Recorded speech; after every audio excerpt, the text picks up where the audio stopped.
Bismillahirrahmanirrahim.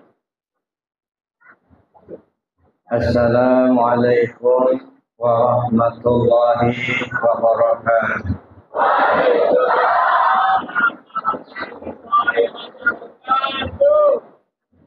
Alhamdulillah alladzi arsala rasulahu bil huda wa dinil haq liyudhhirahu 'ala ad-din kullihi walau karihal musyrikun. Asyhadu an la ilaha illallah wahdahu la syarika lahu wa asyhadu anna Muhammadan 'abduhu wa rasuluhu la nabiyya ba'dahu.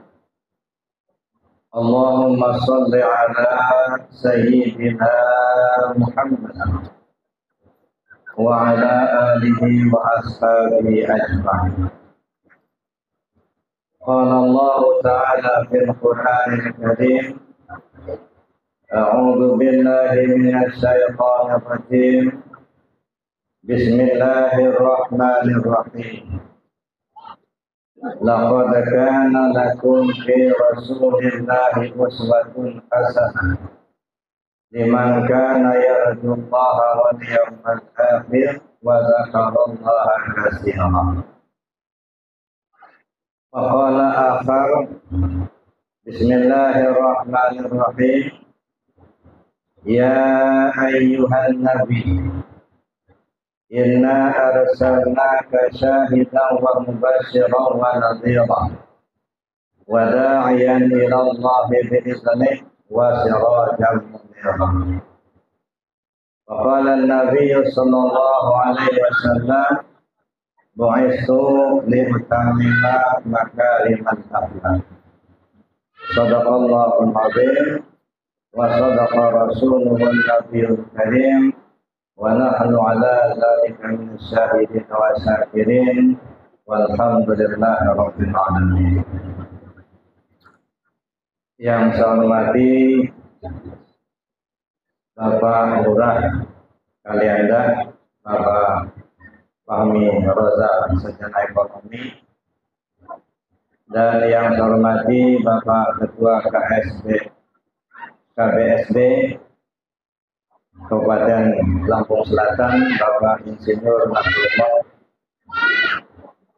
Juga yang saya hormati Bapak KBSD Kecamatan Kalianda, Bapak Haji Zulhendri.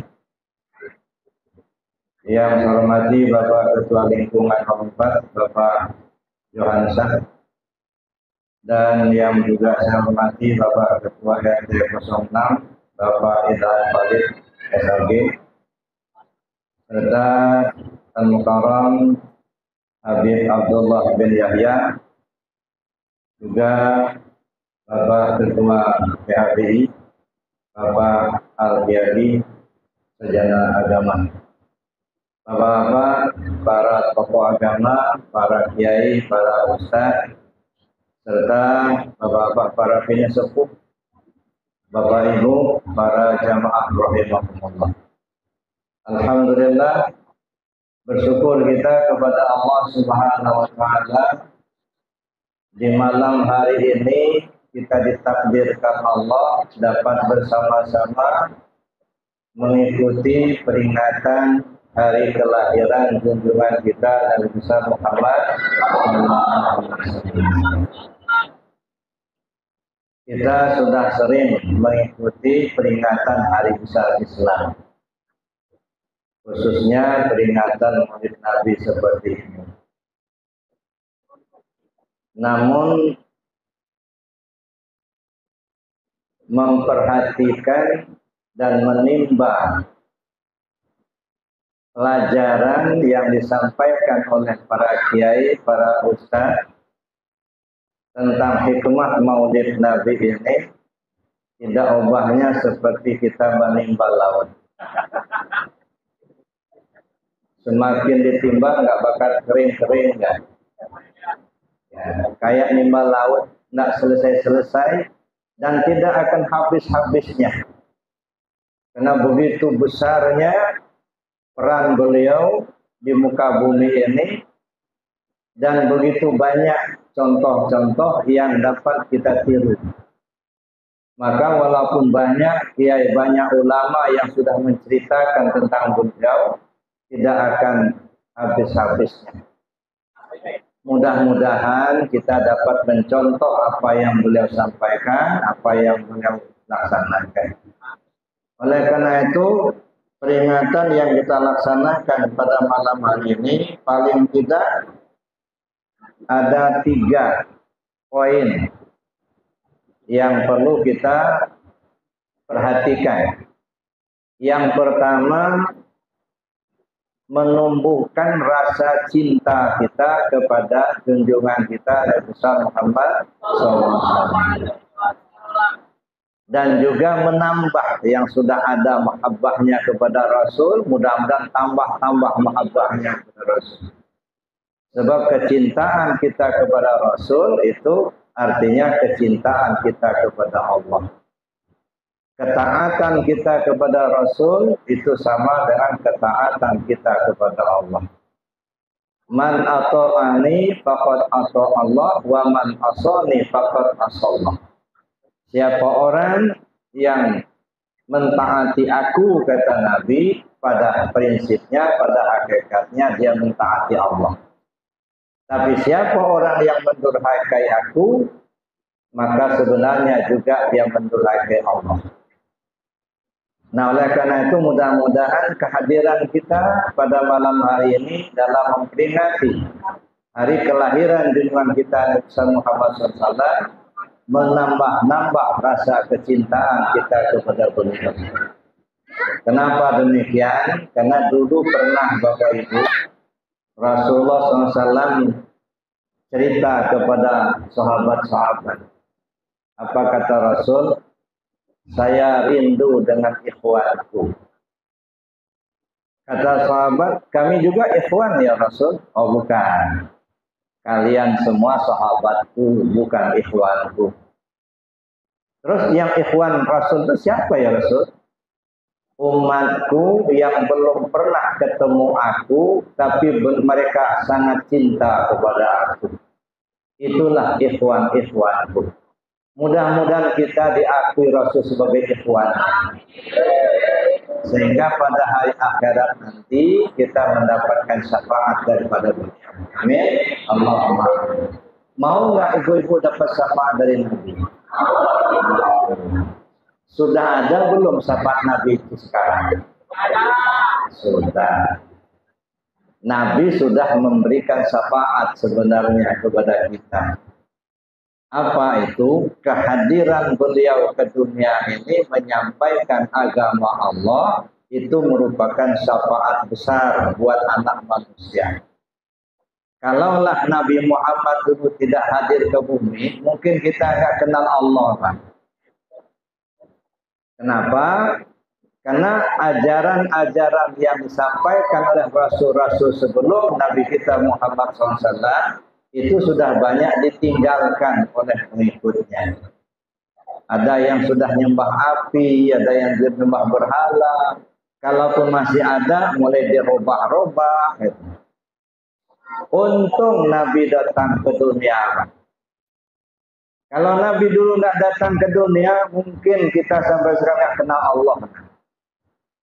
Inilah syafaat terbesar yang diberikan Rasul kepada anak manusia di muka bumi ini. Ini yang namanya disebut syafaat kubro. Kalau saja syafaat yang diberikan Rasul waktu di dunia ini kita ikuti dengan benar, kita patuhi ajarannya, insya Allah di akhirat tidak merepotkan beliau lagi, Pak. Cuman kalau nggak dituruti, nggak dipahami, nah baru kita perlu memohon syafaat beliau. Ya ambil contoh ya. Ini kalau orang berangkat haji, itu biasanya kan ada manasik haji, Pak ya. Ada manasik haji dulu yang diadakan oleh Kemenak. Ya, begini loh cara pakai ihramnya. Niat ihramnya begini, makainya dari nikah.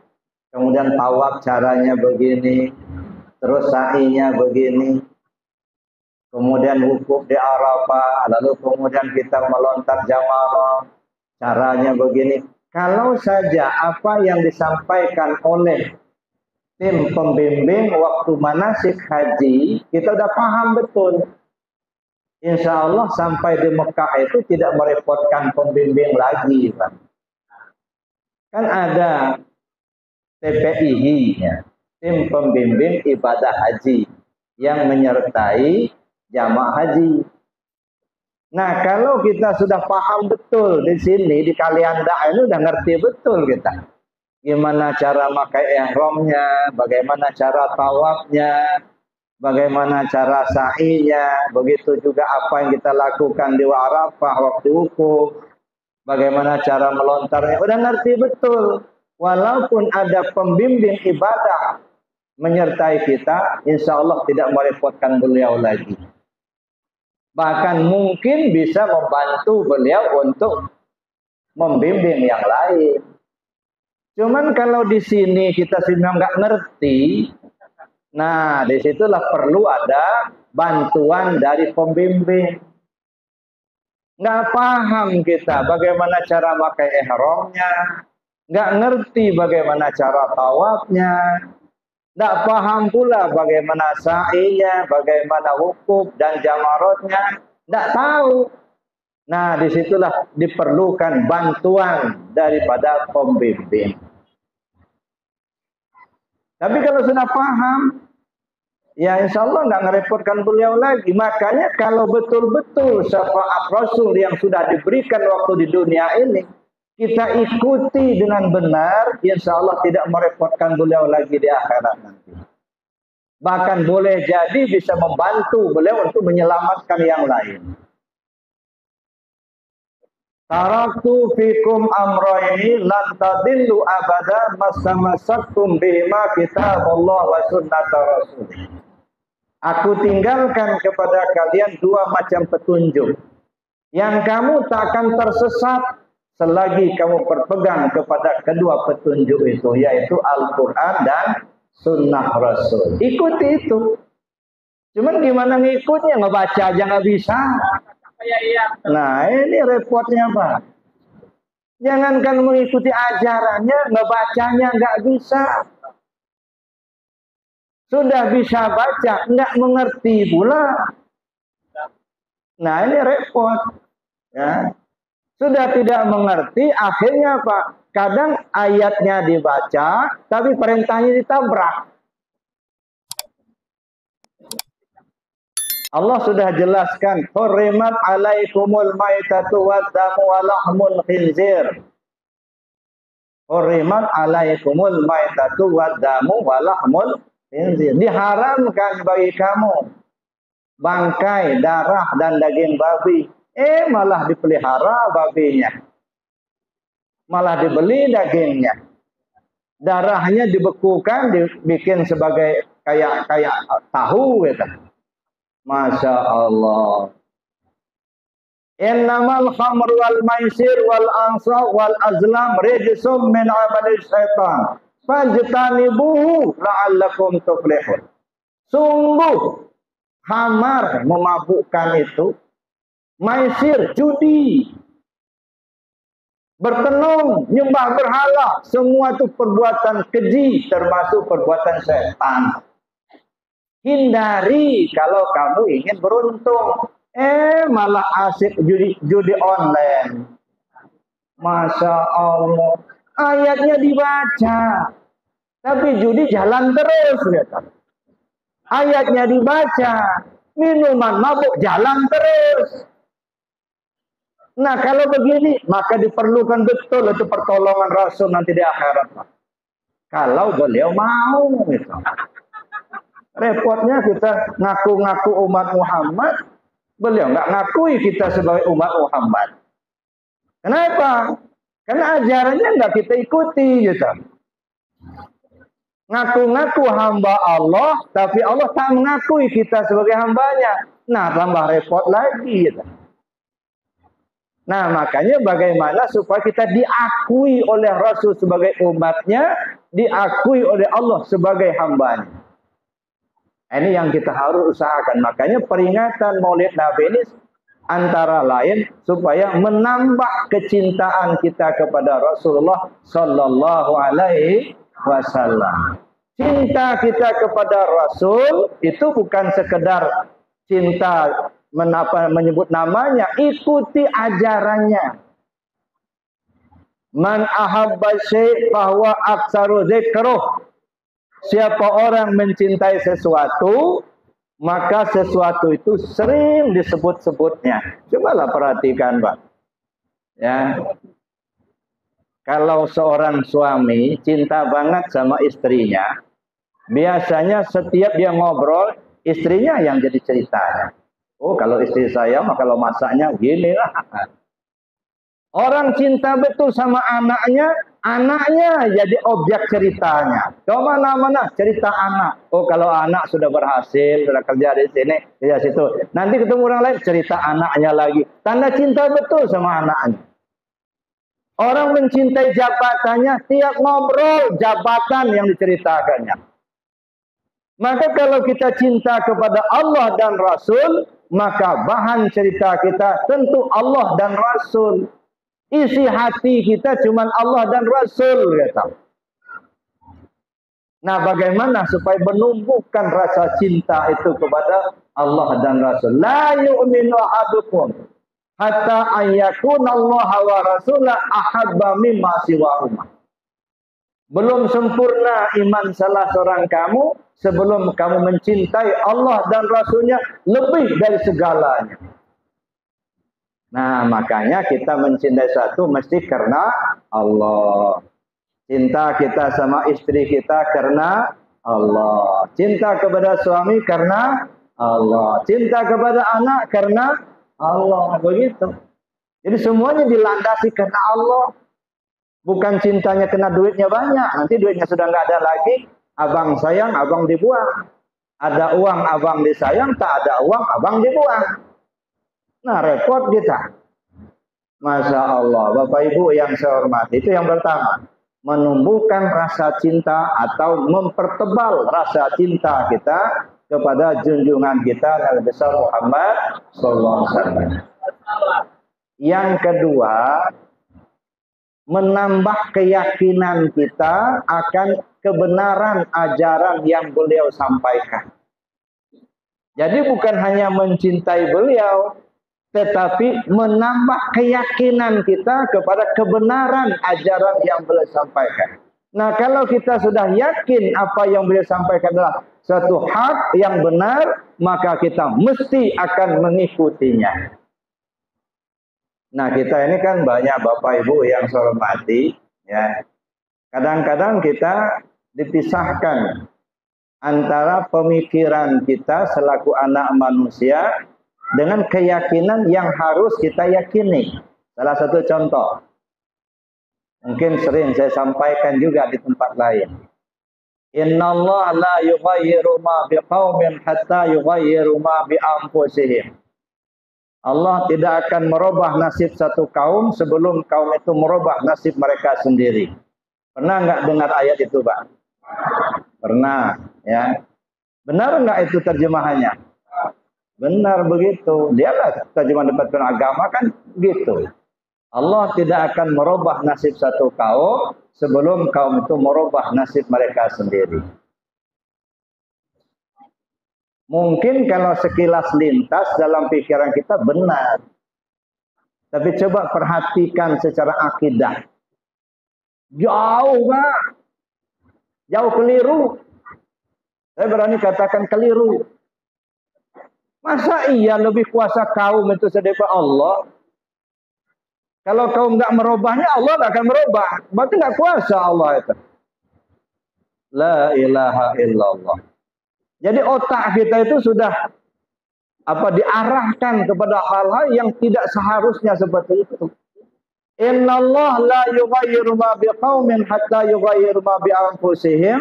Allah tidak akan merubah ketetapannya pada satu kaum meskipun kaum itu berusaha merubah. Kalau Allah sudah tetapkan satu ketetapan, maka bagaimanapun kita merubah, jangan akan berubah, Pak. Tapi ada juga yang komplain. Ada, Buya katanya. Ada orang dulu, dia miskin. Rumah gerebek, tanah numpang sama orang. Tapi dia berusaha keras. Nggak kenal siang, nggak kenal malam, nggak kenal hujan, nggak kenal panas. Dia ngebun, tanam cengkeh. Berapa tahun kemudian berhasil kebunnya. Cengkehnya banyak, tonan. Akhirnya dia bisa beli rumah, bisa beli mobil, bisa naik haji, kan berubah. Kalau dia nggak ngerubahnya, kan nggak berubah dia. Nah sekarang kita perhatikan. Yang dikatakan nasib orang itu hanya sebatas miskin saja apa seumur hidup. Jangan kita lihat kondisi dia pada saat miskin loh. Itu ketetapan. Pada umur sekian, kamu kondisi ekonominya sekian. Begini, nanti kamu akan digerakkan Allah untuk berusaha. Akhirnya Allah beri rahmat, maka akan berubah. Itu ketetapan. Bukan merubah nasib. Pakai apa kita merubah nasib kita? Orang itu, Pak, dia bekerja kalau dia sehat. Kalau dia sakit bisa kerja enggak? Yang ngasih sehat siapa? Orang itu mau bekerja kalau hatinya mau. Hatinya ingin bekerja. Yang membuat hatinya punya kemauan siapa? Lah. Orang itu punya kekuatan. Maka dia bisa bekerja. Yang ngasih kekuatannya siapa? Kalau begitu Allah lah yang merubah, bukan orang itu. Pakai apa dia ngerubahnya?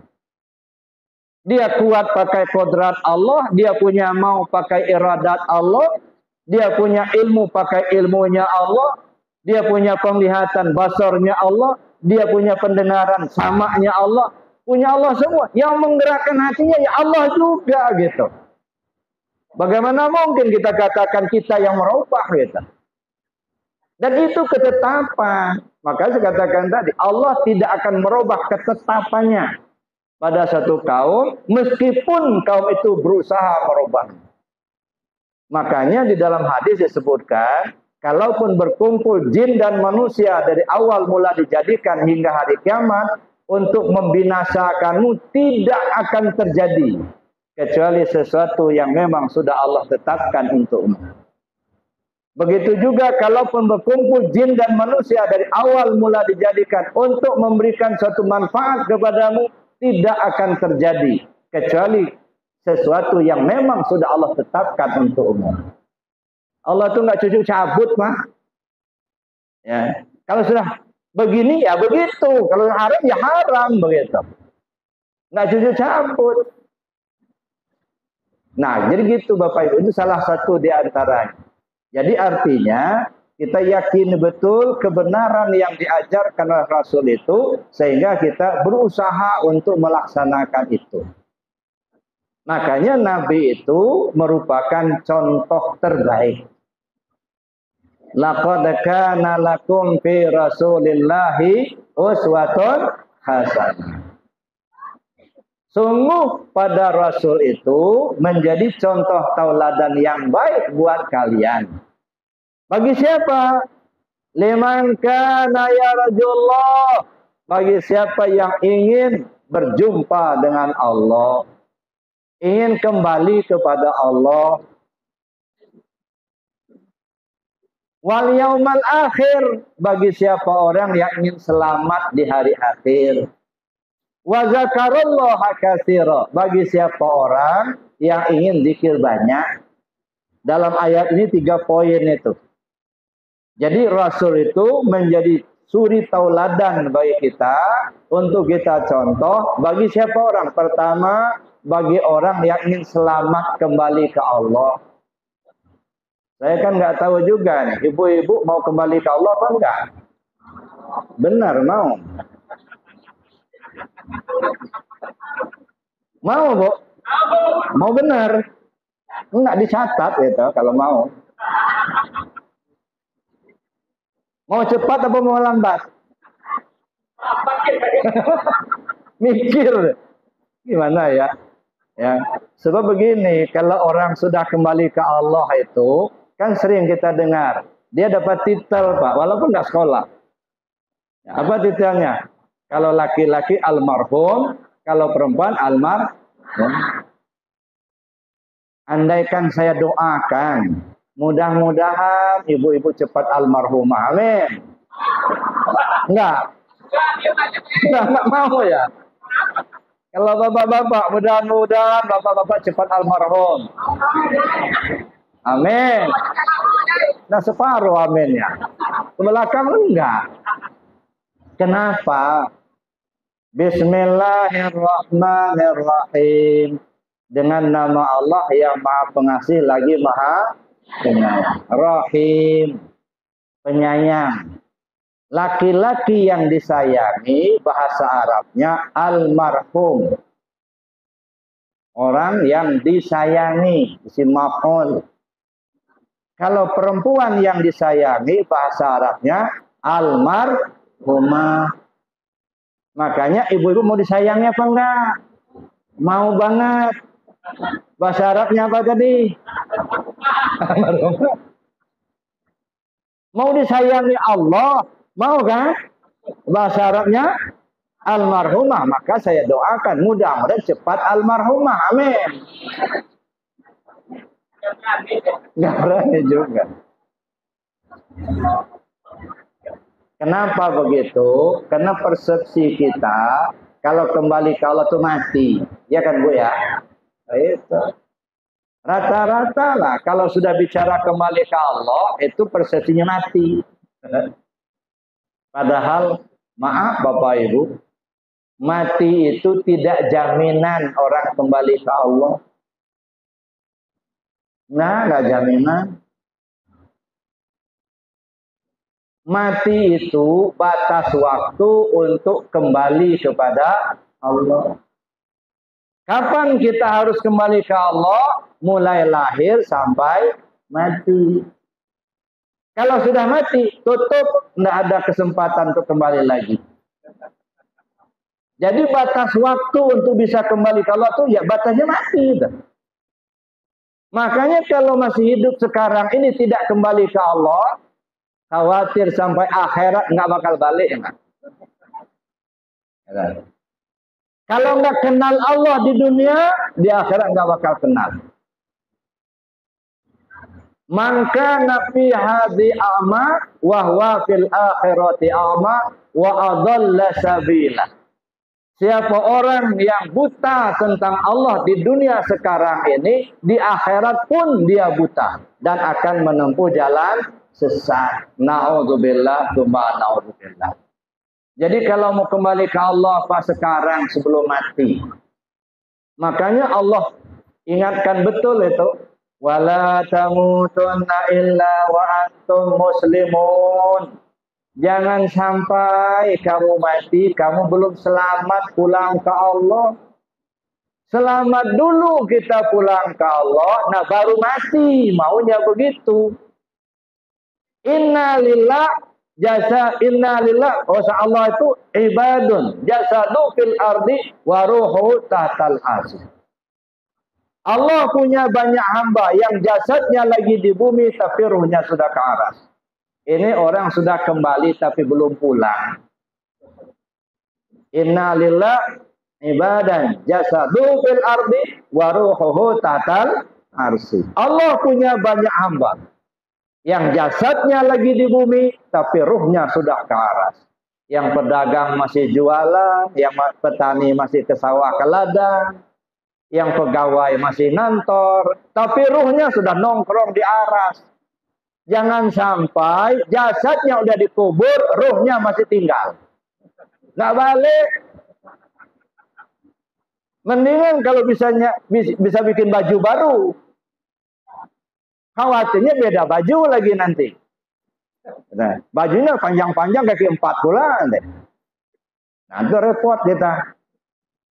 Jadi Bapak Ibu yang saya hormati, kalau ingin kembali ke Allah, usahakan sekarang. Maka saya sampaikan dengan Arafah di jamaah di Arafah. Bapak Ibu saya bilang, ya terutama kita yang sudah lanjut usia inilah. Urusan pahala, urusan surga, singkirkan dulu dari pikiran. Ya, kenapa harus kita singkirkan? Karena itu sudah jaminan Allah. Urusan pahala dijamin. Fa may ya'mal mithqala dzarratin khairan yarah wa may ya'mal mithqala dzarratin syarran yarah. Udah jaminan. Cuman di kita ini kadang-kadang nyinyir, Pak. Mudah-mudahan amal ibadah yang kita lakukan dapatkan pahala dari Allah. Orang yang beribadah minta pahala sama mancing ikan dalam baskom. Bapak beli ikan yang masih hidup di pasar itu, sampai di rumah ambil baskom, kasih air, lepasin ikannya, ambil pancing-pancing, boleh enggak? Boleh, siapa yang larang? Ikan beli aku yang beli, duit aku yang nyari, mancing aku yang mancing, siapa yang larang? Kira-kira ada manfaatnya enggak? Ngapa ini pancing? Udah dalam baskom. Goreng aja gitu. Ini kalau kata orang Payakumbuh, ini enggak kojo-bakojo. Mubazir. Ya, kalau mau mancing, yang masih liar, Pak. Yang masih di kolam, yang masih di sungai, yang masih di laut. Itu masih liar. Nah, itu perlu dipancing itu. Dalam ibadah mana yang liar? Ridho Allah masih liar itu.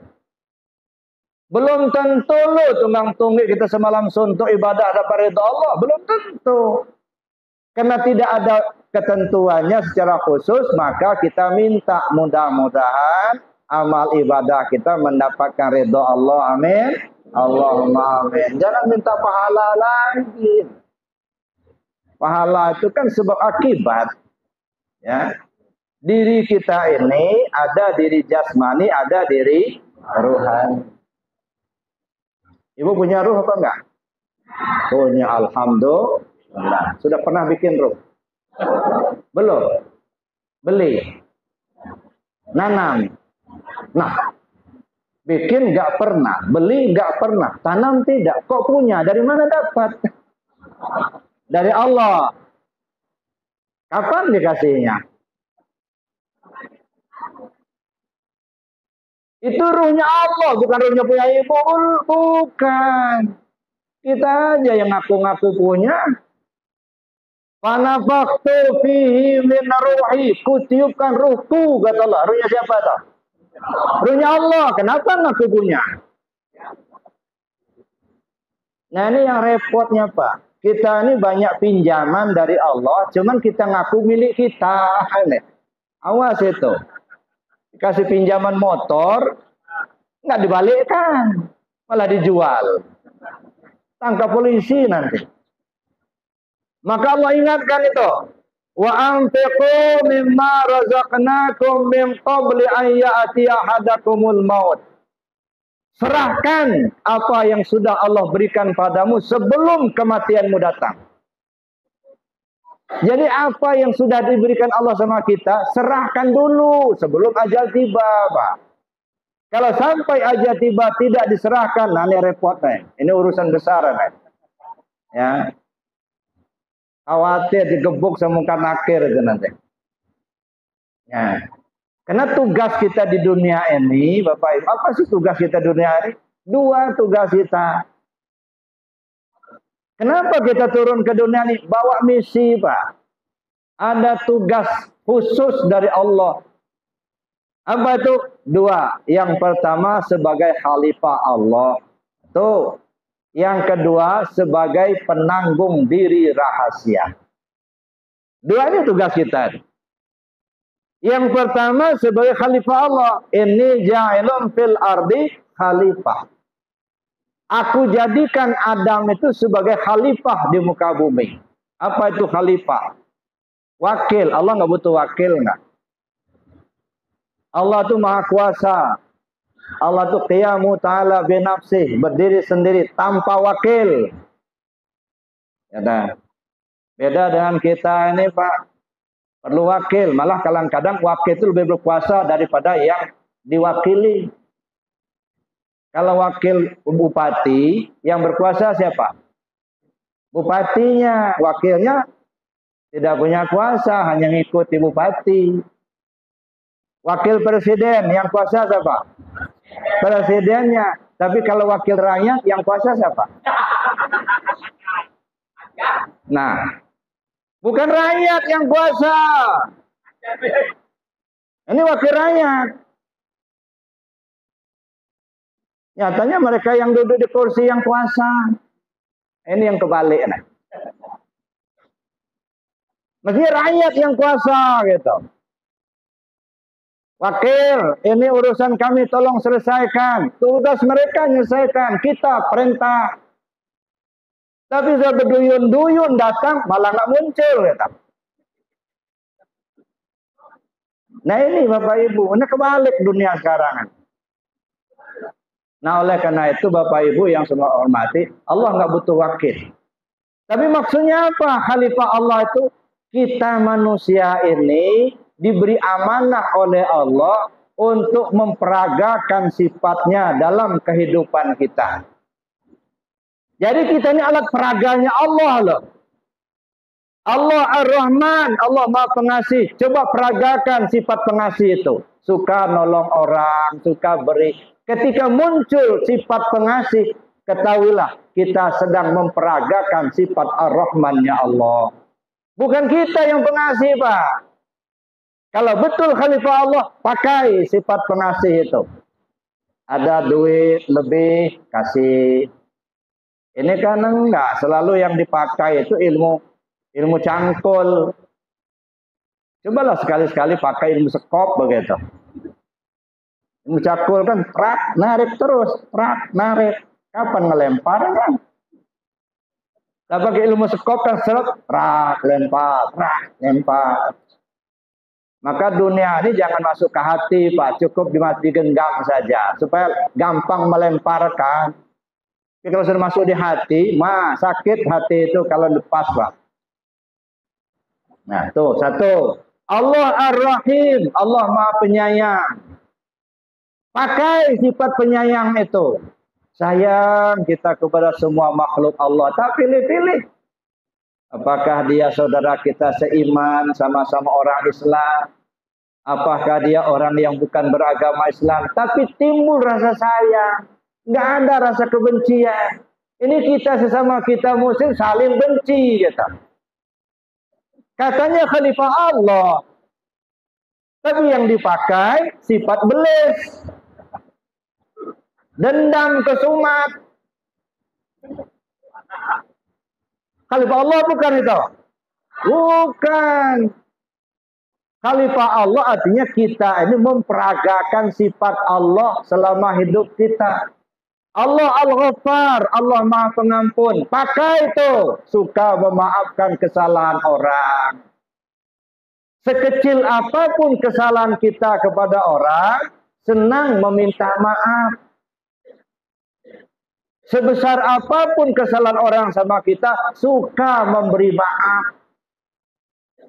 Kenapa? Karena Allah tak pernah dendam, Pak.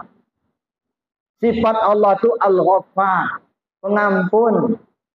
Biarpun dosa hamba sebanyak buih di laut, sebanyak pasir di pantai, kalau hamba memohon ampun kepada Allah, pasti diampuni Allah. Kenapa? Ampunan Allah jauh lebih besar daripada dosa hamba. Kita ini enggak. Salah ngomong aja berbulan-bulan enggak teguran. Kadang-kadang sudah enggak kepilih jadi pengurus lagi, enggak teguran. Masya Allah. Kapan kita jadi khalifah Allah? Nah itu satu, Pak. Jadi khalifah Allah itu artinya apa? Kita manusia ini sebagai alat peraganya Allah untuk memperagakan sifat-sifatnya dalam hidup kita. Dan itu harus kita tampilkan dalam hidup selama kita belum mati. Gitu. Nanti kalau sudah mati nanti ditanya itu. Kau tampilkan apa tidak? Katanya khalifah Allah, tapi yang dipakai sifat binatang, sifat belis. Gitu. Satu. Ya. Yang kedua, tugas kita di dunia ini sebagai penanggung diri rahasia. Apa tugas kita terhadap diri rahasia ini? Yang pertama, wajib dikenali. Kenali dulu dirimu itu. Satu. Yang kedua, wajib menjaganya. Yang ketiga, wajib memujinya. Yang keempat, wajib mengembalikannya. Nah, jadi 4 ini tugas kita terhadap penanggung diri rahasia. Pertama, mengenalnya. Yang kedua, menjaganya. Yang ketiga, memujinya. Dan yang keempat, mengembalikannya. 4 macam tugas ini harus selesai sebelum ajal tiba. Kalau sampai ajal tiba ini nggak selesai, urusan besar. 2 itu tugas kita, ya, yang hidup di dunia ini, Bapak Ibu yang saya hormati. Maka untuk kita menyelesaikan tugas-tugas itu, Nabi Muhammad SAW sebagai contoh. Apa yang harus kita contoh dari Rasul itu? Paling tidak 9 poin yang harus kita contoh. Yang mungkin sering kita ucapkan di dalam doa. Coba kita sama-sama doa, mudah-mudahan dikabulkan Allah. Bismillahirrahmanirrahim. Allahumma rzuqna mutaba'atan nabiyyina Muhammadin sallallahu alaihi wasallam awalan wa akhiran wa zahiran wa batinan wa qawlan wa fi'lan wa ta'atan wa ibadatan wa amalan salihah. Rabbana atina fid dunya hasanah wa fil akhirati hasanah wa qina azabannar. Walhamdulillahi rabbil alamin. 9 poin. Paling kurang itu, masih banyak yang lain, tapi antara lain 9 poin itu. Itu yang kita contoh dari Rasul. Pertama, awalan. 2, akhiran. Zahiran. Batinan. Ini urusan kedalaman. Akhir Muhammad, awal Muhammad, akhir Muhammad, zahir Muhammad, batin Muhammad. Awal Muhammad apa? Rabbani. Akhir Muhammad, nurani. Zahir Muhammad, jasmani. Batin Muhammad, ruhan. Ini kita contohkan. Bagaimana beliau menerapkan, bagaimana beliau melaksanakan, bagaimana beliau memposisikan. Awal Muhammad, Rabbani. Akhir Muhammad, nurani. Ini kalau awal Muhammad, Rabbani dalam bahasa tasawuf, ini namanya wujud muhad namanya. Wujud muhad. Kalau akhir Muhammad, nurani, ini namanya wujud yang am. Zahir Muhammad, ini namanya ayan kharajiyah. Batin Muhammad, ini disebut dengan ayan sabitah. Jadi ada ayan kharajiyah, ada ayan sabitah, ada wujud yang am, ada wujud muhad. Ini bahasa tasawuf. Ya. Hafal belum? Pertama, yang disebut dengan ayan kharajiyah itu tubuh yang kasar. Ya. Tubuh yang kasar, jasmani namanya. Tubuh basari namanya. Yang kedua, yang disebut dengan hati. Hati itu disebut dengan wujud yang am. Atau disebut dengan akhir Muhammad. Nurani. Maka orang bilang, tanya sama hati nuranimu. Nah gitu kan. Nurani. Akhir Muhammad, nurani. Zahir Muhammad, jasmani. Batin Muhammad, ruhani. Atau disebut ayan sabitah tadi. Nah, bagaimana beliau menerapkan ini? Itu bercontoh. Ini ilmunya ilmu tasawuf. Bagaimana beliau menerapkan Rabbani. Bahasa hadisnya ini namanya hadis kudusi. Ya. Hadis kursi itu apa? Hadis kursi itu kata-katanya dari Nabi, tapi pengertiannya dari Allah. La ilaha illallah hisni. Man qala la ilaha illallah dakhala hisni. Man dakhala hisni amina min azabi. La ilaha illallah itu benteng aku. Siapa orang yang mengucap la ilaha illallah berarti dia masuk ke dalam bentengku. Siapa orang yang sudah berada dalam bentengku, aman dia dari siksaanku. Yang ngomong itu Nabi, tapi kunya Allah. Ini beliau lagi menerapkan awal Muhammad. Rabbani. Wa ma ramaita id ramaita walakinallaha rama. Bukan kamu yang melempar pada saat kau melempar tadi, Allah yang melempar. Zahirnya Nabi yang melempar, tapi kata Allah bukan kamu. Allah yang melempar. Nah, ini yang saya istilahkan ini memahami posisi. Makanya dalam 2 kalimat syahadat itu saya bilang itu 5 tahapan yang perlu kita pahami. Pertama, tahu cara mengucapkan, itu ilmu syariat, itu ilmu fikih.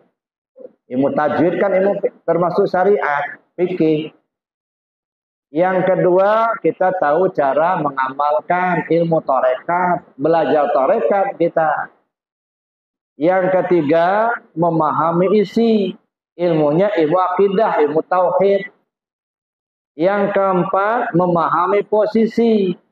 Kapan kita dalam posisi syahadat tauhid, kapan kita dalam posisi syahadat rasul. Ilmunya ilmu hakikat, belajar hakikat kita. Yang kelima, belajar cara memakai 2 kalimat syahadat. Bagaimana cara memakainya? Belayar biduk sampai ke pantai, bawa barang serta penumpang. Carilah hidup yang akan dipakai, kok mati bisa ditompang. Itulah 2 kalimat syahadat. Tapi bagaimana cara makainya, bagaimana cara nompangnya, nah perlu dikaji. Nggak bisa kita hanya nunggu aja begitu. Perlu kita kaji. Maka 5 tahapan tadi dalam memahami 2 kalimat syahadat itu. Bapak Ibu yang saya hormati. Jadi ini dicontohkan oleh Rasul. Dan banyak lagi. As-saumuli wa ana ajzi bihi. So, puasa itu untuk aku yang jadi balasannya.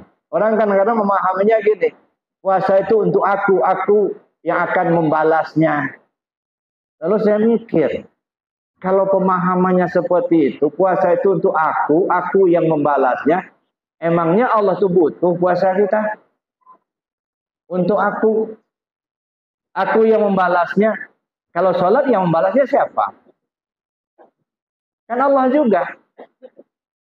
Nah, kalau menurut saya gini, as-saumuli wa ana ajzi bihi. Puasa itu untuk menuju aku. Setelah kau sampai pada aku, ana ajzibi, aku yang jadi balasannya, bukan pahala lagi, Pak, bukan surga. Allah langsung jadi balasannya. Mungkin ini ada relevansinya dengan sebuah kisah. Di suatu negeri ada raja yang sangat pemurah. Itu negeri zaman Ho. Apa itu zaman Ho? Nggak ngerti juga. Zaman Bahla. Zaman Wow. Zaman dulu kala.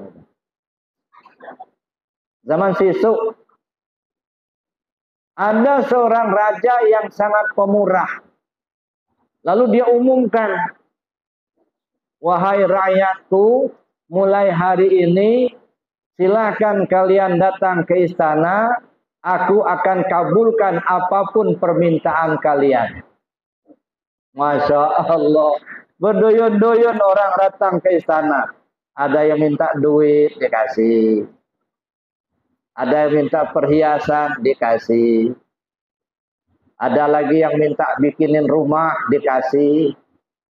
Ada yang minta jabatan, dikasih. Semua dikasih. Pokoknya apa permintaan umatnya, rakyatnya dikasih. Dah kebagian semua, datanglah nenek-nenek janda. Ini nenek-nenek tapi janda. Mungkin di sini ada juga nenek-nenek janda. Banyak ya. Jadi janda itu yang cerdas kayak nenek-nenek. Nenek datang ke raja, datang ke istana. Tuan raja. Oh ya, kenapa nek? Apa betul apa permintaan rakyat Tuan Raja kabulkan? Iya, saya kabulkan. Kan kamu lihat sendiri, yang minta jabatan dikasih, yang minta rumah dikasih, yang minta duit saya kasih, yang minta perhiasan sudah saya kasih semua. Kan giliran nenek minta saja apa yang kau maukan. Mau perhiasan, mau duit, mau jabatan, mau rumah, silakan minta. Begini Tuan Raja, saya nggak butuh rumah, saya nggak butuh perhiasan, saya nggak butuh duit, saya nggak butuh jabatan, enggak. Saya ini janda Tuan Raja, yang saya butuhkan suami. Saya minta Tuan Raja nikahi saya. Masya Allah, ini lain lagi permintaan nenek. Ini yang nenek cerdas. Dia nggak minta duit, enggak.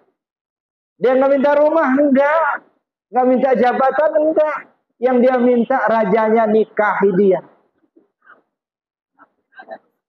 La ilaha illallah. Karena janji raja sudah terucap, apapun permintaan rakyat dikabulkan, ya terpaksa raja nikah sama nenek. Masya Allah. Begitu sudah nikah sama nenek, apa yang dimiliki raja menjadi milik si nenek. Istana yang megah punya raja, begitu sudah nikah jadi milik nenek juga. Perhiasan penuh almari, karena sudah nikah jadi milik si nenek juga. Duit banyak punya raja, karena sudah nikah jadi milik si nenek juga. Pintar nenek-nenek. Masya Allah. Jadi kalau minta jangan tanggung-tanggung lah Pak, minta rajanya. Ini enggak minta yang kecil-kecil. Makanya di dalam tarekat kita amalkan ilahi anta maksudi. Ya Allah, kau yang kutuju. Aku enggak nuju-nuju yang lain, enggak. Aku zikir bukan untuk cari pahala, bukan. Aku ibadah bukan untuk cari surga, bukan. Aku ingin engkau ya Allah. Ilahi anta maksudi. Yang kita maukan Allahnya gitu. Kenapa? Kalau sudah dapat Allahnya, yang lain pasti dapat, Pak. Ini enggak minta surga, tapi Allah yang punya surga enggak kenal. Khawatir diusir sama malaikat nanti. Apa urusan kamu katanya? Nah, jadi itu Bapak Ibu yang saya hormati. Kita kembali ke Allah dulu. Saya bilang tadi kembali ke Allah sekarang. Ya. Jadi bagaimana Rasul mempraktekkan, memperagakan itu kita contoh. Tapi kita bisa mencontohnya kalau kita paham. Ya. Makanya perlu kita mengenal Allah dulu. Supaya kita bisa kembali ke Allah. Ibu-ibu sudah beriman belum sama Allah? Sudah. Alhamdulillah. Sudah kenal.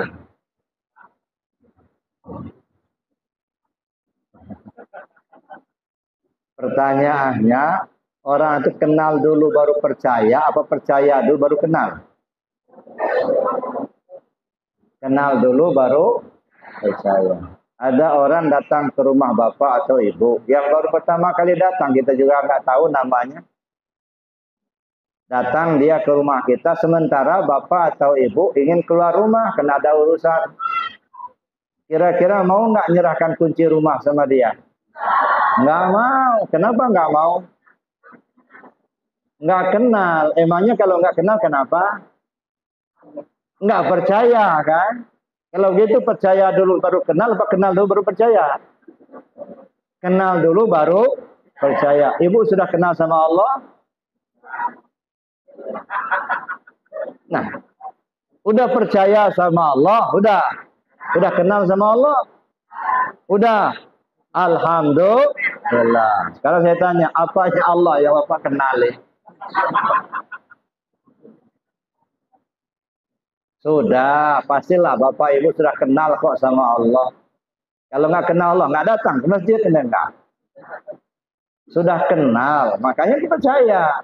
Cuman mungkin belum lengkap, gitu aja. Belum sempurna. Yang kita kenal baru nama. Siapa nama Tuhanmu? Allah, nama. Ada ya. Siapa yang bernama Allah itu? Nah, ini yang belum tahu kita cari. Mencari Allah itu nggak susah-susah, Pak. Nggak usah jauh-jauh, nggak usah keliling dunia cari Tuhan.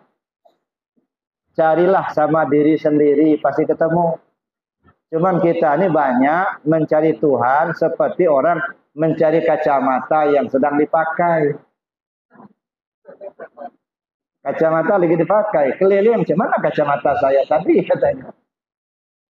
Artinya seperti itu, Pak. Ya, mencari kacamata yang sedang dipakai. Allah itu nggak akan jauh dari kita. Bapak Ibu datang ke sini, tadi jalan kaki Pak, merangkak, jalan kaki, gitu ya. Kenapa bisa jalan? Karena punya kaki. Ada tetangga saya punya kaki nggak bisa jalan, lumpuh.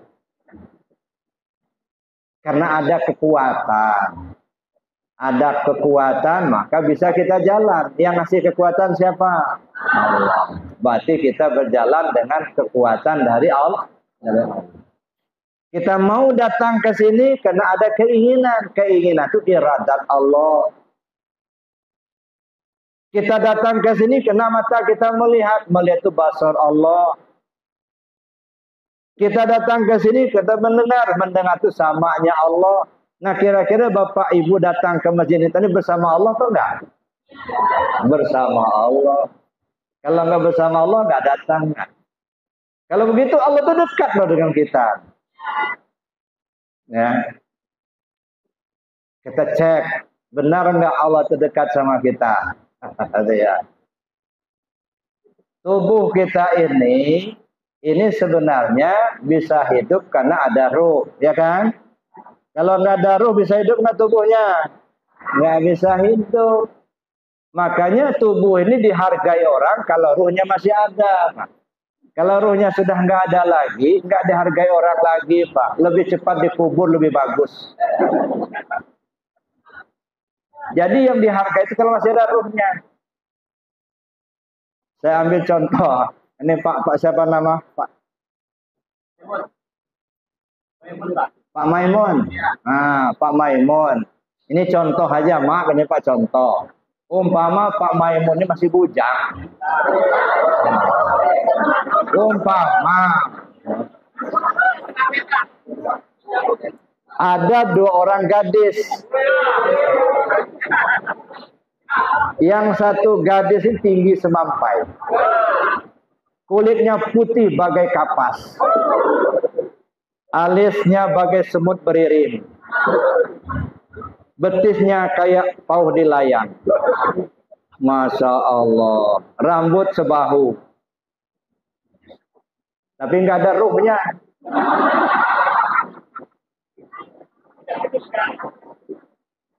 Yang satu pendek, hitam, gemuk.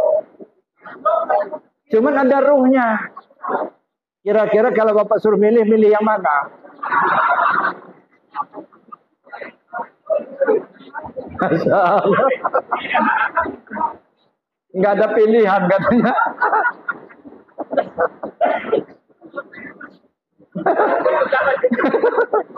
Yang satu memang cantik dia. Putih kulitnya, rambut sebahu, tinggi semampai, alis bak semut beriring, betis bak pauh di layang. Cuman nggak ada ruhnya. Itu masalahnya. Nah, yang satu lagi pendek, hitam, gemuk, kayak derung bekaki. Disuruh milih yang mana? Mana Pak? Milih mana Pak? Yang ada ruhnya. Bisa disuruh-suruh. Nah itu artinya apa? Ruhnya yang berharga itu. Jadi Bapak Ibu datang ke sini, tubuhnya datang, berikut ruhnya. Ya kan? Yang menghidupkan tubuh ini roh. Yang menghidupkan roh itu siapa? Berarti bersama Allah enggak? Iya bersama Allah. Maka disebut innallaha ma'ana. Allah bersama kita. Jangan dipahami Allah itu duduk di kursi di langit yang ketujuh. Jam 2 malam baru turun ke bumi. Masya Allah, kapan dia ngurusin bumi? Wa fi anfusikum afala tubsirun. Dalam dirimu kenapa kau enggak lihat toh?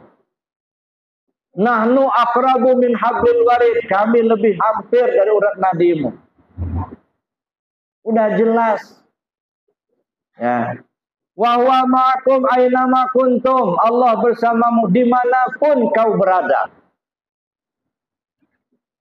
Jadi jangan dipahami Allah itu ada di langit sana. Allah selalu bersama kita. Bahkan tubuh ini tidak berkuasa secara hakiki. Kalau menurut kita, ini kan tubuh ini kan kuasa nih. Bisa jalan, bisa melihat, bisa mendengar. Kaki itu bisa jalan nggak Pak? Bu, kaki bisa jalan nggak? Bisa. Mayat ada kakinya nggak? Kaki mayat bisa jalan nggak? Berarti bukan kaki yang jalan. Ya kan? Kalau kaki yang jalan, mestinya mayat masih bisa jalan. Kakinya nggak copot. Nah. Cuman repot pula, udah mayat kata orang, tapi bisa jalan-jalan gitu. Kata kita, mata kita melihat. Kata kita. Tapi begitu kita lihat mayat, ada mata mayat. Tapi mata mayat sudah tak melihat lagi. Menunjukkan bukan mata yang melihat. Yang melihat itu siapa? Ruh kita. Ya. Makanya di dalam kajian hakikat, ya deh. Tapi ini bahasa Padang. Ya. Adapun kita belajar tarekat, mana tarekat jalan kepada Allah. Manunan menjadi jalan kepada Allah, yaitu dua perkara.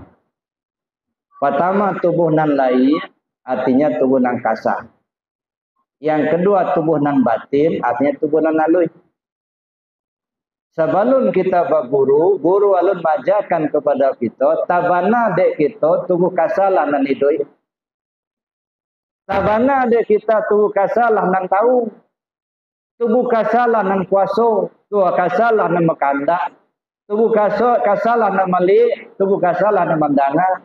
Tubuh kasalah nan bakato-kato. Sesudah awak berguru, gurulah majakan kepada kita, idui tubuh nang kasa, dek idui tubuh nan alui. Tahu tubuh nang kasa, dek tahu tubuh nan alui. Berkuasa tubuh nang kasa, dek berkuasa tubuh nan alui. Berkehendak tubuh nang kasa, dek berkehendak tubuh nan alui. Mendanga tubuh nang kasa, dek mendanga tubuh nan alui. Maliak tubuh nang kasa, dek maliak tubuh nan alui. Bakato-kato tubuh nang kasa, dek bakato-kato tubuh nan alui. Tubuh nang kasa tu diliputi dek tubuh nan alui. Ndak basisi, ndak bainggo. Ini kajian tauhid Bapak Ibu. Jadi kalau kita perhatikan ya, sebelum kita belajar ya tubuh kasar inilah yang hidup. Ya. Makanya tadi sesudah kita berguru, guru alumajakan kepada belum belajar kita. Belum tahu kita. Ternyata setelah kita belajar, kasar yang ini hidup karena yang halus. Yang kasar ini berkuasa karena yang halus. Tubuh yang kasar itu diliputi dek tubuh nan alui. Ndak basisi, ndak bainggo. Ndak di luar, ndak di dalam, ndak di kiri, ndak di kanan, ndak di atas, ndak di bawah. Meliputi muhitul lil alamin. Tubuh halui lah nan idoi, tubuh halui lah nan tahu, tubuh halui lah berkuasa, tubuh halui lah berkandak, tubuh halui lah nan melihat, tubuh halui lah mandanga, tubuh halui lah berkato-kato. Mampiampikan paham ibarat burung dalam sangka. Bagarak burung, bagarak sangka. Tanang burung, tanang sangka. Cobalah perhatikan. Ada burung dalam sangka. Loncat sana sini si burung. Sangkanya bergerak-gerak juga. Sebenarnya bergerak bukan sangkarnya. Burungnya loncat-loncat. Cuman di kita ini karena kita ketidakpahaman kita. Tubuh kasar inilah yang berkuasa. Begitu. Padahal enggak, Pak. Ini hanya cangkangnya saja. Jangan tertipu Bapak Ibu. Ya, dan tubuh kasar ini baju, pakaian dunia. Nanti kalau pulang ke akhirat dilepas bajunya. Dilepas bajunya berat dibawa ke akhirat, Pak. Biarlah orang lain saja yang membawanya. Sesudah kita lepas, dimasukkan ke gudang. Kubur namanya. Jadi yang dikubur itu baju, Pak. Yang punya baju entah sudah kemana dia. Cuman di kita ini kadang-kadang lebih memperhatikan baju ketimbang si pemakai baju. Makanya Luqman Al-Hakim pernah bilang sama anaknya, "Nak, hati-hati kamu jalani hidup," katanya. Kenapa ya? Dirimu itu terbagi 3 bagian. Satu bagian yang akan kau persembahkan kepada Tuhanmu, itulah ruhmu. Satu bagian lagi akan kau persembahkan sama belatung, itulah jasadmu. Satu bagian lagi untuk dirimu, itulah amalanmu. Cuman manusia ini banyak lebih mempersiapkan diri yang akan dipersembahkan sama belatung ketimbang yang akan dipersembahkan sama Allah. Yang akan dipersembahkan sama belatung diurus bagus-bagus. Makanan enak dibeli, mobil mewah dibeli, rumah bagus dibikin. Untuk siapa? Untuk ini. Yang akan dipersembahkan sama belatung. Tapi yang akan dipersembahkan sama Allah itu ditelantarkan. Nggak dikasih makan. Makanya kata Allah, "Ara'aital ladzi yukadzibu biddin fadzalikal ladzi yad'ul yatim." Tahukah kalian siapa pendusta agama itu? Yaitu mereka yang menelantarkan si yatim. Yatim mana? Kalau bahasa kita, nah yatim itu nggak punya bapak, ya kan? Kalau nggak punya ibu, dia tuh nggak punya bapak, nggak punya ibu. Dalam Al-Quran cuma disebut yatim saja. Dan tidak boleh ditambah. Jangan pula baca Al-Quran pulang dari masjid dan nanti baca Quran. Fadzalikal ladzi yad'ul yatim piatu. Jangan, Pak. Kenapa? Dalam bahasa Arab yang namanya yatim itu nggak punya orang tua. Nggak punya bapak yatim, nggak punya ibu yatim, nggak punya bapak ibu yatim. Pokoknya nggak punya orang tua yatim. Al-Quran itu untuk siapa? Untuk petunjuk bagi manusia. Hudal linnas. Al-Quran itu diturunkan untuk petunjuk manusia. Syahrul Ramadan alladzi unzila fihil Quran hudal linnas, petunjuk bagi manusia. Nah, kita ini manusia, berarti petunjuk buat kita Al-Quran itu. Nah, kita manusia ini ada jasmani, ada jasmani ini tidak bakal hadir ke dunia ini kalau tidak hubungan ayah dan ibu kita. Maka jasmani ini punya bapak, punya emak ini. Ini kausalitas. Hubungan ayah ibu kita, maka lahirlah si jasmani ini. Tapi kalau ruh kita tidak melalui proses ayah ibu. Belum lahir ibu ayah kita, ruh kita sudah ada. Cuman ibaratnya rumah belum jadi, makanya belum turun. Bikin rumah dulu, baru turun. Ruh itu Allah langsung, "Fanafakhtu fihi min ruhi." Aku tiupkan ruhku, kata Allah. Nggak melalui proses ayah ibu. Karena dia tidak melalui proses ayah ibu, maka dia nggak punya ayah ibu, si ruh tadi. Karena dia nggak punya ayah ibu, yatim namanya. Makanya kata Allah, tahukah kalian siapa pendosa agama? Yaitu menelantarkan si yatim. Yatim mana? Yatim ruh kita. Enggak dikasih makan ruh kita itu. Makanan ruh apa? Zikir, itu makanan ruh. Salat, makanan ruh. Ibadah, makanan ruh. Jadi kalau dia enggak ibadah, enggak zikir, itu sama dengan pendusta agama. Ngaku beragama Islam tapi enggak beribadah. Itu namanya pendusta agama. Itu yang disebut dengan menelantarkan si yatim. Ada enggak orang pendusta agama sekarang ini? Ngaku Islam. Kalau Islam pasti selamat, Pak. Coba lo perhatikan, ada yang maling, Pak. Tangkap polisi. Diproses. Siapa nama? Itu. Mana KTP-nya? Nih, lihat sama Pak polisi, KTP Islam. Masuk laci dia, aman. Orang tadi masuk sel. Nggak selamat dia. Cuma KTP-nya yang selamat, karena ada tulisan Islamnya. Jadi Bapak Ibu yang saya hormati, jadi demikian. Oleh karena itulah maka ya yang namanya yatim itu ada nggak punya ayah, nggak punya ibu, itu ruh kita. Tahukah kalian siapa pendusta agama? Yaitu yang mengantarkan si yatim tadi. Kita kembali kepada pokok pasal pertama ya. Rasul SAW mencontohkan itu. Nah bagaimana kita untuk meniru? Menirunya itu mesti pakai ilmu tasawuf. Nggak mungkin kita bisa paham kalau nggak dengan ilmu tasawuf, Bapak Ibu ya. Nah, cuman masalahnya kadang-kadang ya kita ya nggak nggak mau belajar tasawuf. Kenapa? Bid'ah katanya. Jangan salah Pak, saya dapat cerita dari teman saya almarhum Profesor Dr. Joya S. Praja. Mudah-mudahan beliau diampunkan Allah segala dosanya, dilapangkan dalam kuburnya, diterima iman Islam dan ihsannya. Al-Fatihah. A'udzubillahi minasyaitonir rajim. Bismillahirrahmanirrahim. Alhamdulillahirabbil alamin arrahmanir rahim maliki yaumiddin. Iyyaka na'budu wa iyyaka nasta'in. Shiratal mustaqim.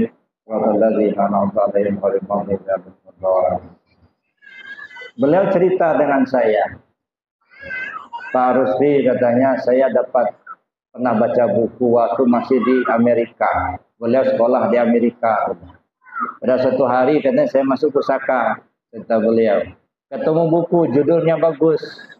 Ya, sejarah perjuangan rakyat Indonesia dalam mengusir penjajah. Nah, saya bacalah itu kata dia. Terus kesimpulannya apa? Saya bilang, ya ceritalah dia. Jadi setelah dilihat Belanda ini kewalahan menghadapi perlawanan umat rakyat Indonesia. Belanda pakai senjata yang lengkap, sedangkan rakyat Indonesia pakai senjata seadanya. Yang pakai golok, ada yang pakai runcing istilahnya. Tapi kok berani gitu. Akhirnya pimpinan Belanda itu memerintahkan kepada Snokhokeranya untuk melakukan penelitian. Di mana kekuatan rakyat Indonesia ini, kok bisa-bisanya mereka berani melawan Belanda.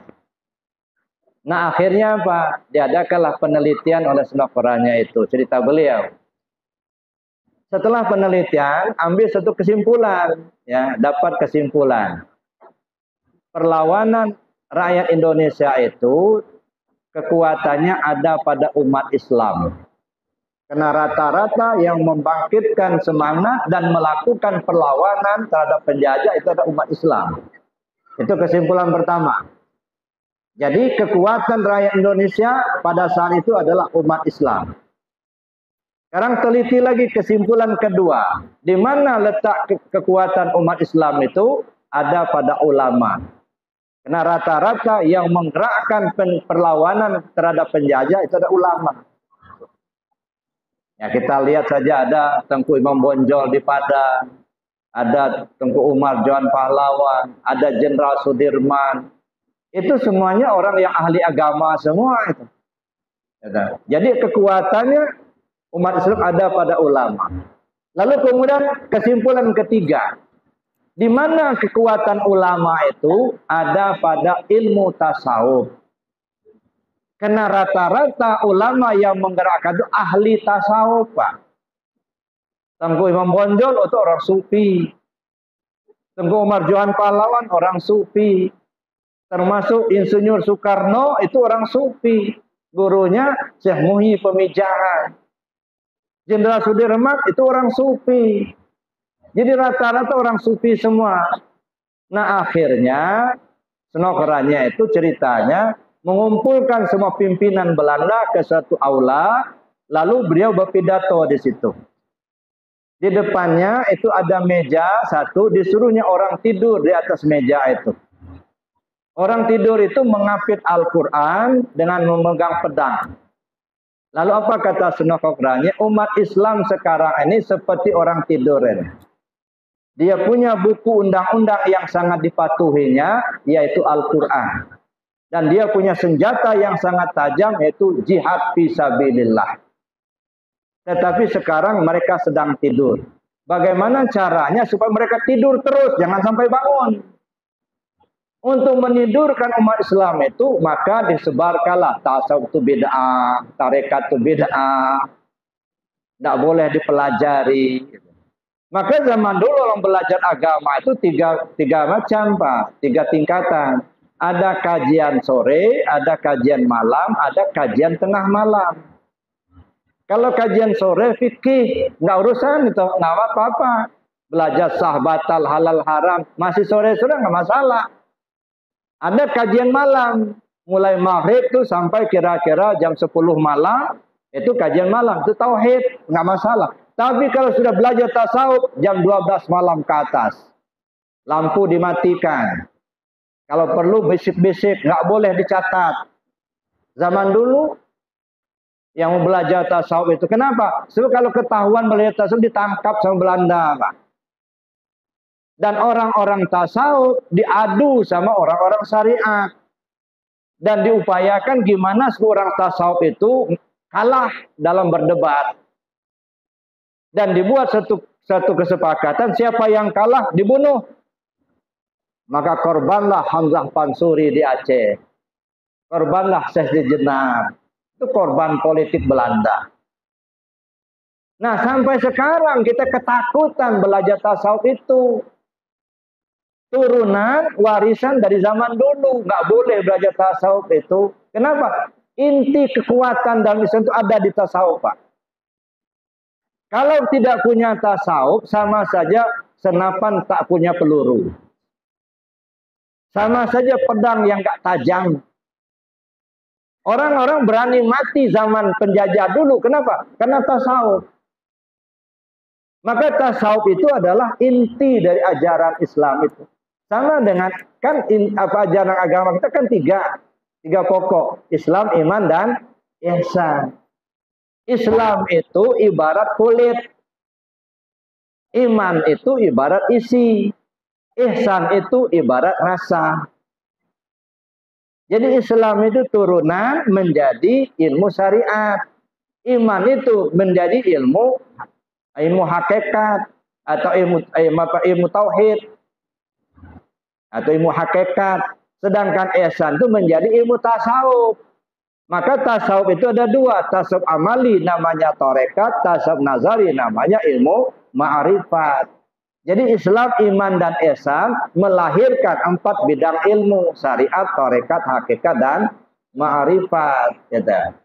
Untuk apa 4 bidang ilmu ini? Untuk mengatur diri kita yang 4 lapis. Tubuh, hati, nyawa, rahasia. Syariat untuk ngatur tubuh, supaya tubuh ini tahu mana halal, mana haram, sahabatan. Tarekat ngatur hati, hakikat ngatur nyawa, ma'rifat ngatur rahasia diri.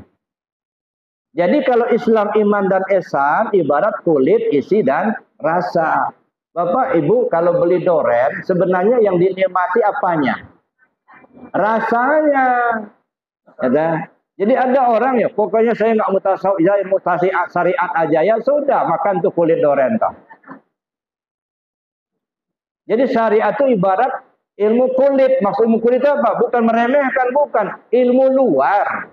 Kalau ibarat buah itu kan kelihatan kulitnya dulu. Isinya nggak kelihatan, nggak dibungkus kulit. Maka kulit membungkus isi, isi menyimpan rasa. Jadi walaupun kecil duriannya, tapi kalau rasanya enak, malah mau dibeli lagi. Kenapa? Karena yang dikejar itu rasa, Pak. Nikmatnya kita beragama itu kalau sudah sampai merasakan. Merasakan adanya Allah, merasakan bersama Allah, atau paling kurang itu merasa kita selalu merasa bersama Allah. Nah, merasa nikmat kita beragama kalau sudah sampai ke rasa, makanya disebut malam yadzuq lam ya'rif. Yang belum pernah merasakan dia nggak bakal tahu. Sebab yang namanya rasa nggak bisa cerita, Pak. Coba misalnya ada orang tanya, Pak, Bapak kan makan nasi dari kecil sampai tua begini. Kalau saya tanya, rasa nasi itu apa, Pak? Kira-kira apa? Nggak bisa cerita, kan? Paling-paling kita bisa katakan, tuh nasi, makan tuh nasi, biar tahu rasa. Paling begitu. Begitu dia sudah makan, oh begini rasanya nasi. Coba ceritakan gimana rasa. Dia sendiri nggak bisa cerita. Nah, itu makanya rasa. Jadi oleh karena itu Bapak Ibu yang saya hormati, terasa nikmat kita beragama kalau sudah bisa merasakan. Mendapatkan rasa di tasawuf. Kalau di fikih masih berdebat terus itu. Ya ini kata yang begini, yang satu begini, yang satu begitu. Ya, akhirnya apa? Pertengkaran terus menerus. Nah makanya sudah urusan fikih, amalkan apa yang kita tahu, hargai pendapat orang lain. Ya sudah, itu aja. Pendapat orang lain yang berbeda dengan kita, sudah hargai saja. Jangan disalahkan. Itulah yang dia tahu. Kita juga nggak usah ikut-ikutan. Ya. Amalkan apa yang sudah kita tahu, gitu saja. Ya, aman. Jangan sampai menyalahkan orang lain. Ya, ini enggak bertengkar terus, yang kudut yang enggak pakai kunut, yang tarawih 8 sama 20. Enggak selesai-selesai. Ya sudahlah, yang mau 20 silakan, yang mau 8 silakan. Cuma ada dasarnya kok. Enggak usah saling menyalahkan, kan begitu kan. Nah, yang perlu masuk ke dalam. Kalau kita sudah masuk ke dalam, masuk ke tasawuf, insya Allah nggak akan saling menyalahkan, nggak. Kenapa? Kalau kita misalnya mencaci orang lain, sama saja mencaci diri sendiri. Ya, ini kalau kita sudah masuk ke tasawuf. Tapi terus terang, belajar tasawuf itu tidak ubahnya seperti kita meletakkan telur di ujung tanduk, Pak. Ya. Kalau pas, selamat. Tidak pas, tergelincir, pecah.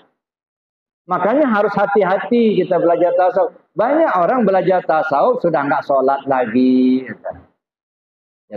Puasa sudah nggak lagi. Sudah menganggap orang lain itu rendah. Jangan. Ya. Memang kadang-kadang begini, Pak. Ada ungkapan. Ini ungkapan bagi orang yang sudah ahli ma'rifat. Kalau kamu sudah ma'rifat kepada Allah, kamu tak boleh sholat. Bahkan haram kamu sholat. Tapi kadang-kadang dipahami secara syariat. Akhirnya tak sholat lagi dia. Padahal ini kan ungkapan hakikat, Pak. Kalau kamu sudah ma'rifat, kamu tidak boleh sholat. Artinya apa? Kamu tidak boleh mengaku kamu yang sholat. Bukan tidak sholat, bukan. Kalau masih mengaku kamu yang sholat, belum ma'rifat namanya itu. Kan kalau kamu sudah ma'rifat, kamu nggak boleh sholat. Artinya kamu nggak boleh merasa kamu yang sholat. Nggak boleh kamu merasa kamu yang melakukan sholat. Kenapa? Dalam kajian ma'rifat, al-abid wal ma'bud wahid. Yang nyembah dan yang disembah satu itu. Tapi ketika kita bicara satu, Pak, kita harus pisahkan dulu ibarat buah. Ini buah misalnya. Nah, ini buah mangga. Satu biji buah mangga. Tapi ketika kita bicara buah mangga, ada kulit, ada isi, ada rasa. Mana kulit, mana isi, mana rasa. Ketika kita bicara, satu menyembah, satu yang disembah satu, artinya yang menyembah dan yang sembah itu satu, mana? Allah itu ada zat, ada sifat. Sholat itu sendiri penyaksian zat kepada sifat. Yang berbuat sifat, yang mengerjakan zat, yang memperhatikan, yang menguji zat, maka disebutkan zat menguji sifat dengan af'alnya, sifat memuji zat dengan asma'nya. Zatnya zat Allah, sifatnya sifat Allah, asma'nya asma Allah, af'alnya af'alullah. Maka disebutlah al-abid wal ma'bud wahid. Ya, tapi kita pisahkan dulu, mana zat, mana sifat. Yang berbuat sifat. Ibu kalau mau masak, ya, kepingin asin, yang dibeli apa? Garam. Ibu nggak pernah beli asin nggak? Yang dibeli garam. Tapi begitu sudah mendapatkan garam, dapat asin. Asin itu garam atau bukan? Ya, bukan. Asin itu bukan garam. Garam bukan asin. Garam bisa ditimbang, asin nggak bisa ditimbang. Nah, tapi di dalam garam ada asin. Kalau garam, asin itu zatnya garam. Garam itu sifatnya asin. Jadi yang dibeli itu garam, bukan asin. Paham maksudnya? Kapas itu warnanya apa, Bu? Putih. Putih itu kapas atau bukan? Ya, bukan. Putih itu warna. Kapas itu barangnya itu. Jadi putih bukan kapas, tapi warna. Ya. Tapi putih dengan kapas bisa dipisah enggak? Nggak bisa. Melihat kapas yang melihat putih itulah. Ya. Sama kita melihat bayang-bayang. Ibu pernah ngaca apa enggak ya? Sering malah, bukan pernah lagi. Kalau ibu ngaca, yang ibu pandang apa? Wajah. Bukan. Yang dipandang kaca, cermin yang dipandang. Yang dilihat apa? Wajah. Yang di dalam cermin itu siapa? Wajah ibu? Bukan. Yang di dalam cermin itu bayangan wajah kita. Bukan wajah kita itu dalam cermin itu. Buktinya apa? Coba ngaca, pencet-pencet tuh wajah di dalam cermin itu. Sakit enggak? Pecah kacanya itu.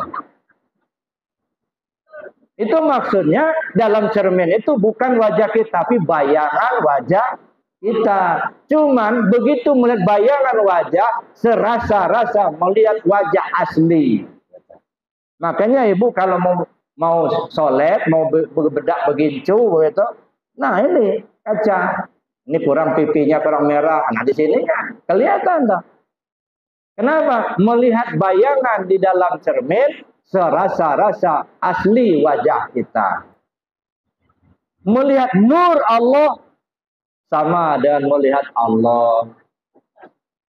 Melihat sifat Allah seperti kita juga melihat zatnya Allah. Ini namanya kita melihat bayangan seolah kita melihat pemilik bayang. Tapi dalam cermin bukan bukan wajah kita. Itu bayangan wajah kita. Nah, oleh karena itu Bapak Ibu yang saya hormati, perlu dikaji lebih jauh lagi. Alhamdulillah, yang mudah-mudahan kita diberi petunjuk oleh Allah Subhanahu wa taala. Amin Allahumma amin. Sekali lagi kita mohon kepada Allah, mudah-mudahan dalam peringatan Maulid Nabi ini Allah memberikan petunjuk buat kita sehingga tambah-tambah rasa mahabbah kita kepada Allah dan Rasul. Insya Allah kita diberi kemampuan oleh Allah untuk dapat mengikuti apa yang telah dicontohkan oleh junjungan kita Nabi besar Muhammad SAW. Apa yang diperintahnya, insya Allah kita dapat kemampuan untuk mengerjakan. Apa yang dilarangnya, mudah-mudahan kita diberi kemampuan untuk meninggalkannya. Amin. Allahumma amin.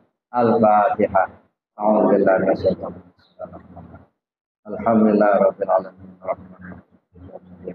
Iyyaka na'budu wa iyyaka nasta'in. Shiratal ladzina an'amta 'alaihim ghairil maghdubi 'alaihim waladdallin. Amin ya Allah, amin ya mujibas sa'ilin. Bismillahirrahmanirrahim. Alhamdulillah rabbil alamin. Hamdan yu'affi ni'matahu mazidah. Ya Rabbana lakal hamdu kama yanbaghi li jalali wajhikal karim wal 'azimi sultanik. Allahumma shalli ala sayyidina Muhammad salatan tunjina biha min ahwali wal afat وتغفر لنا بها يا الله جميع الحاجات وتطهرنا بها جميع السيئات وترفعنا بها عندك على الدرجات وتبلغنا صلاة من جميع الخيرات في الحياة وبعد الممات. إن الذين يبايعونك إنما يبايعون الله يد الله فوق أيديهم فمن نكث فإنما ينكث على نفسه ومن أوفى بما عهده الله فسيؤتي أجرا عظيما. اللهم ارزقنا متابعة نبينا محمد صلى الله عليه وسلم أولا وآخرا وظاهرا وباطنا وقولا وفعلا وطاعة وعبادة وعملا صالحا وعدا. اللهم احينا بحياة العلماء وأمتنا بموت الشهداء وأسرنا يوم القيامة في زمرة الأولياء وادخلنا الجنة مع الأنبياء عليهم السلام. ربنا لا تزغ قلوبنا بعد إذ هديتنا وهب لنا من لدنك رحمة إنك أنت الوهاب. لا إله إلا الله الموجود في كل زمان، لا إله إلا الله المعبود في كل مكان، لا إله إلا الله المذكور في كل لسان، لا إله إلا الله المعروف بالإحسان، لا إله إلا الله كل يوم هو في شان، لا إله إلا الله الأمان الأمن من زوال الإيمان ومن فتنة الشيطان. يا قديم الإحسان كم لك علينا من الإحسان، إحسانك القديم يا حنان يا منان يا رحيم يا رحمن يا غفور يا غفار اغفر لنا وارحمنا برحمتك يا أرحم الراحمين. اللهم إنا نستودعك ما علمتنا وارده إلينا عند حاجتنا إليه ولا تنسنا يا رب العالمين. سبحانك اللهم وبحمدك أشهد أن لا إله إلا أنت نستغفرك ونتوب إليك. وصلى الله على سيدنا Muhammad wa ala alihi wasallam ajmain walhamdulillahi rabbil alamin. Bapak Ibu yang saya hormati, demikian yang dapat saya sampaikan. Terima kasih atas perhatian dan kesabarannya. Mohon maaf atas kekurangannya. Kalau ada yang tersakiti dengan ceramah ini, mohon maaf. Saya nggak pernah ada niat untuk menyakiti. Cuman begini Pak, ceramah ini tidak ubahnya seperti menyiramkan air laut ke orang banyak Pak. Kalau yang ada korengannya pasti pedas Pak. Jadi nggak usah memikirkan gimana caranya supaya menawarkan air laut. Terlalu susah. Pikirin saja gimana ngobatin korengnya. Nah mudah-mudahan kalau korengnya sudah sembuh, nyelam dari laut nggak apa-apa. Nah, demikian saja. Terima kasih. Assalamualaikum warahmatullahi wabarakatuh.